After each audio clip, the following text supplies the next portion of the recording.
connected. What's up, Oklahoma City? It's Dr. B here, back doing car talk. We had a long day in the OR today, and so I'm just now making it out to kind of drop some knowledge. So, highlight of my day, we did 5 interstims today, which is a bladder pacemaker for urgency incontinence and fecal incontinence. We did 1 big pelvic floor reconstruction for large prolapse. And then we had another patient who had heavy bleeding issues and urinary incontinence that we took care of that for her as well. So it was a good day today. But why am I here today? I had somebody request just like a quick primer on postpartum and the pelvic floor and kind of what that means, what that looks like. Because it's really kind of ignored by OBGYNs for other reasons and general practitioners. Because there's just so much happening in that postpartum period. They're more concerned about the baby's health. Did you get vaccinations? Are you depressed? Is your pap smear up to date? All of these things that many times the pelvic floor gets ignored. And what does that boil down to? What is the pelvic floor involved with when it comes to postpartum stuff? So you just, if you are a vaginal delivery, mode of delivery, the baby just passed, 8, 9, 10 pound baby passed through the vaginal canal where all those pelvic floor muscles are located. The muscles get stretched, they can get compression injury. So imagine taking a blood pressure cuff and pumping it up on your arm and just letting it sit for 12 hours. When that baby's riding low and your uterus is contracting and putting all that pressure inside of the pelvic floor, you can imagine you get pressure necrosis and tissue death of the pelvic floor muscles themselves.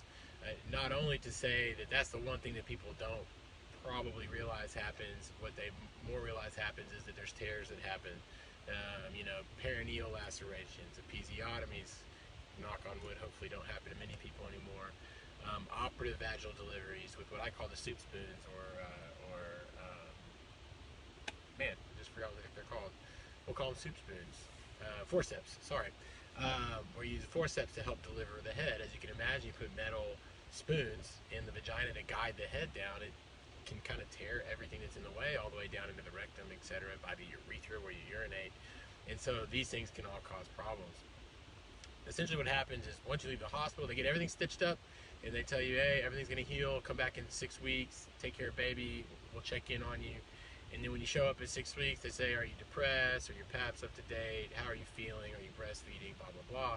But very rarely do you get the questions of, are you having normal bowel movements? That seems like a very simple thing. Are you having normal bowel movements? Are they painful? Are you getting constipated? Yes or no? Are you having normal voids? Can you urinate? Is your stream stopping and starting? Does it burn when you pee?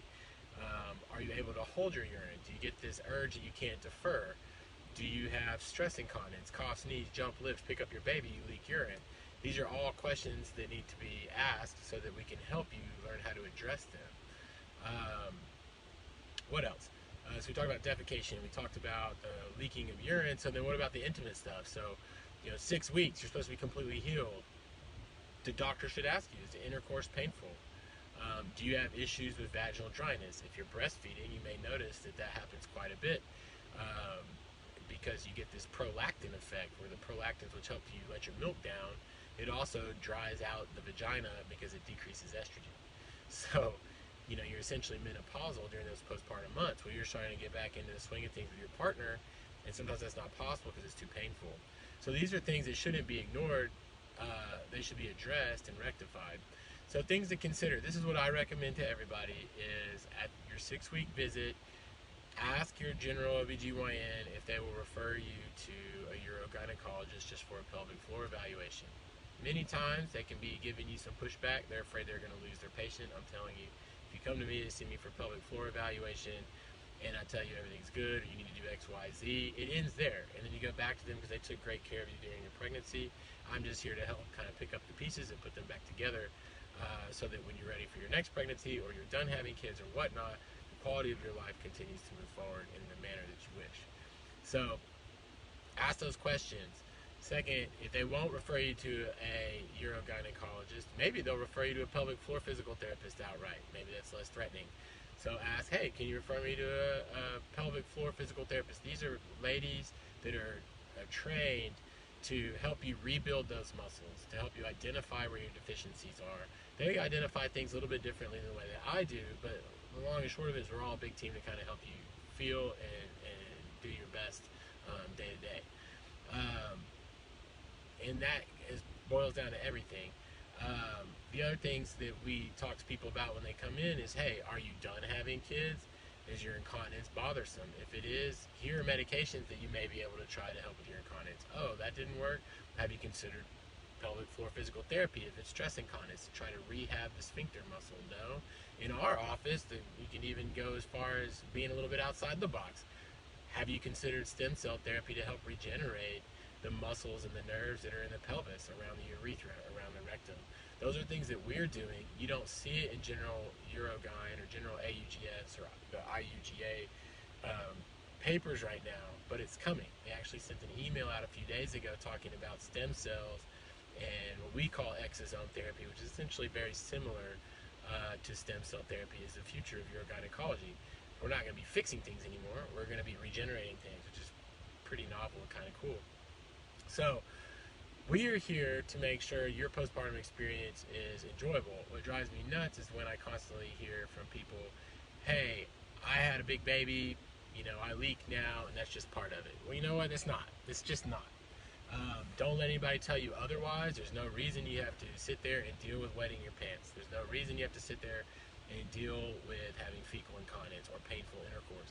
There always is a route that we can usually find to alleviate these symptoms for you. You just have to take the first step, or ask your general OBGYN to take the first step to help you find that care. If that's a little nerve-wracking and you're nervous about even talking to somebody about this, we get it. On average, it takes women 5 years to talk about pelvic floor health. There are apps available on the iPhone store, and I'm sure they're on Google platform as well, or Android platform. There's one that's actually local here in Oklahoma City. It's called the Snapback app, I believe.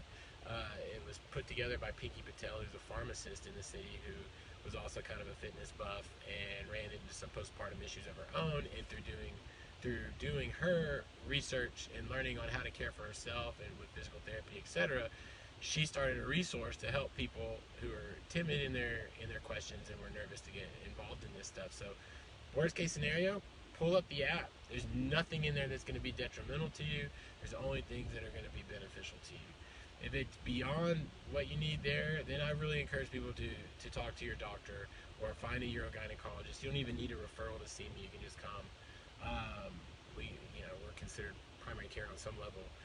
So you can set up an appointment, come in, we can talk about all those things in detail. That doesn't necessarily mean you need surgery. It doesn't necessarily mean you need medications. Sometimes it's just, hey, let's get you plugged in with PT. Let's talk about what your long-term risks are. How bad was your delivery? Did you have a really tough delivery with terrible tears? Or was it pretty smooth without any tears? So because you're trying to decide what the mode of delivery for your next one is. I tend to lean on, if your first delivery was quite traumatic and you ended up with a rectal tear and other things, then it's not unreasonable to request a cesarean section. I know I'm going to get spammed and everybody's going to start jumping on me, but the reality is every hit that you take to the pelvic floor, over time it adds up. So they call this the multiple insult theory, essentially. So if you imagine, here's your pelvic floor strength, and then you have your baby, boom, things are torn, and then over that first year, majority of people will recover a majority of their function, but you don't quite come up all the way, so now you're here instead of here. And then you have baby number 2, boom, it happens again. And then over that next year, you're back up here, so now you're here, but you used to be here. So as you can imagine, you can compensate from here to here, but what happens when you're 75 or 80 years old and we have natural muscle atrophy that comes with aging? We lose our ability to use our pelvic floor muscles to compensate for our deficiencies in our pelvic floor muscles. So in that case, it is just a matter of time before it rears its head and you're in the office. So my opinion is be proactive. If it doesn't bother you now, even more reason to go get evaluated by a Uro-GYN, get in with a pelvic floor physical therapist, learn the techniques. You don't need to go all the time. Maybe you just need instruction on how to do a Kegel the right way, or how to relax the pelvic floor, how to open up your piriformis muscles. Are you having still low back pain from carrying that heavy baby all the time? You need to learn how to deload your back, change your posture, fix your hip tilt, fix the way you walk, your biomechanics. you can't just pick that up in a 5-minute postpartum visit with a general OBGYN. That's going to take some digging into. So if you guys have any specific questions, that also goes for diastasis rectus. I also forgot that, where you get the gap between your abdominal muscles. It kind of ruins your six-pack. And so if you're having issues with having that heal appropriately, there are specific exercises and things you can do to help regain that control and to reform those muscles and connective tissue in a manner that it looks the way you want.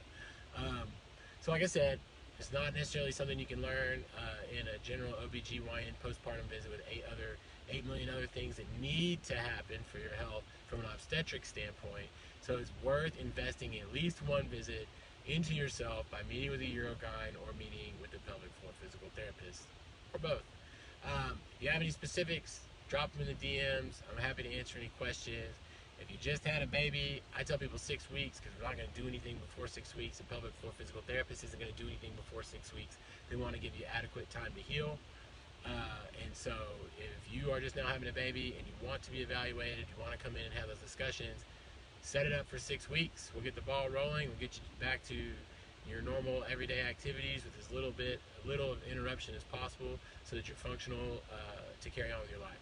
So you guys have a good one. I'm out of here. It's been a long day. We'll talk soon. You can email me, or not email me. You can DM me. You can inbox me. You can Instagram me. You go to the website, optimalhealthassociates.com. You can Instagram at @DrB_OKC. And just let me know what you think. If you have any questions, we'll chat. You guys have a good one.